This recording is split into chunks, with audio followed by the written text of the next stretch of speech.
welcome back to Newfoundland and Labrador Studies 2205. This is Unit 3, The Country Grows, Section 4, Lesson 3, on the Sealing Disasters. I'm Miss Fleming, and of course I'm your instructor for this course. Let's get started. Before we begin this lesson, I wanted to take a moment, as your instructor, to talk about the nature of some historical content and learning about tragedy. It is completely normal to feel saddened or angered by history. You have probably felt this already with some of our lessons thus far. I know I have. It is also completely normal to disengage and guard yourself when learning something that could be emotionally triggering. I encourage you to make mindful decisions when learning historical content. Take breaks when you need, talk it out with someone, or do something that brings you peace or enjoyment between your lessons and activities. But ultimately, we must learn about tragic events and wrongdoings of the past so that we can create a better future. No matter how upset it may make us or uncomfortable it may make us feel, if we do not learn about it, we cannot change. Let's talk about the anxious first days. On March 31st, 1914, the SS Southern Cross failed to arrive in St. John's from the Gulf of St. Lawrence as it was scheduled.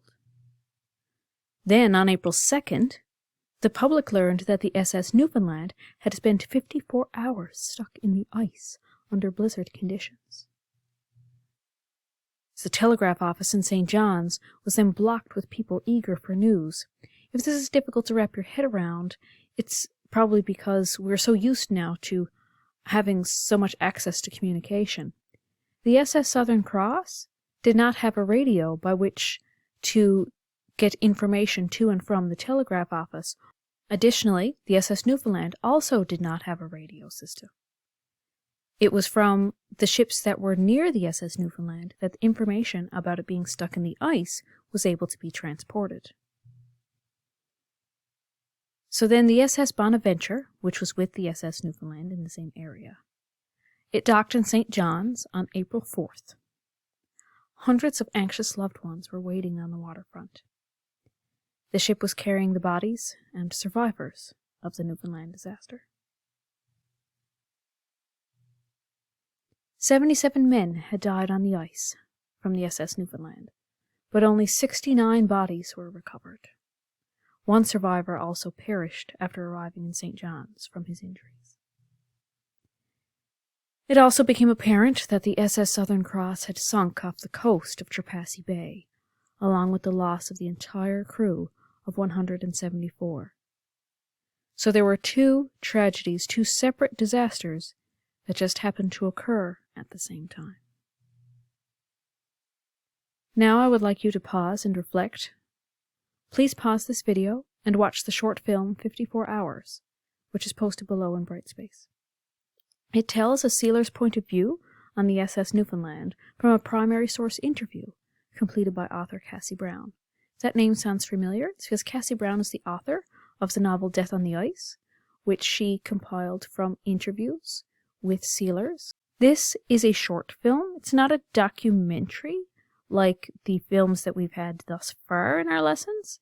So this takes a little bit of a different point of view, and using an artistic film really gives a different appreciation for what happened. I thank you for watching that film. The first time I watched it, I admit I became very emotional. It really affected me deeply. So understand that if you felt the same way, it's completely normal. With the sudden loss of 252 men, the impact was great, not just through grief, but also losing the breadwinner of many families. The communities where the men were from also felt an economic impact. This tragedy caused wide-swept mourning for the country, and ultimately changed attitudes and legislation around the seal hunt. If this image seems curious to you, it is a shipment of caskets that was to be used for the remains of sealers. This was in a building downtown, waiting to be able to transport the remains of sealers in dignity back to their communities. There were also further impacts and change after the disaster. In late 1914 into 1915, the government held a commission of inquiry into the disasters. Although no criminal charges were laid, the commission found that sealers faced unnecessarily dangerous working conditions. And in response to the commission's recommendations and promotion from the Fishermen's Protective Union, the FPU, the Newfoundland government passed 26 articles into law to protect future seal hunts. Among the new legislations were mandatory radios and flares on all vessels, and no one was permitted out on the ice after dark. Ship owners were required to pay compensation for dead or injured sealers. Doctors or pharmacists and navigating officers were also required on board during the seal hunt. In addition, it was found that the SS Southern Cross sank due to overloading, and it was made illegal for any ship to return from the hunt with more than 35,000 pelts, and fines were established for any vessel returning to port with its load line below the water. If you'd ever like to visit this memorial, this statue is in the town of Elliston. If you don't know where Elliston is, let me show you on the map. There it is. This is a depiction of the father and son that is mentioned in the film 54 Hours, and is a beautiful tribute to them. Now it's time to review. I'm going to ask you to please complete the activities posted below in Brightspace, and I hope you have a good day.